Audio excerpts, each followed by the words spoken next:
അനുലോം വിലോം പ്രാണായാമം. സാധാരണയായി പ്രാണായാമത്തിന് മുമ്പിലായി ശോധനത്തിനായി ഷഡ്കർമ്മങ്ങളിലൊന്നായ കപാലഭാതി പരിശീലിക്കാറുണ്ട്. ശേഷം പ്രാണായാമത്തിലേക്ക് കടക്കാം. നിവർന്നിരുന്ന് കണ്ണുകൾ അടയ്ക്കുക.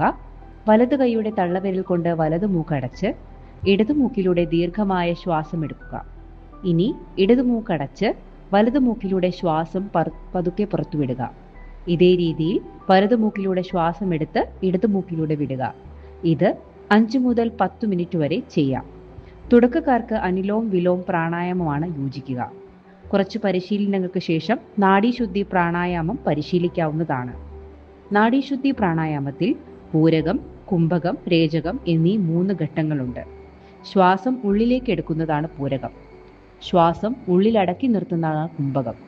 ശ്വാസം പുറത്തേക്ക് വിടുന്നതാണ് രേചകം. ഇത് 1:4:2 എന്ന അനുപാതത്തിൽ പരിശീലിക്കാവുന്നതാണ്.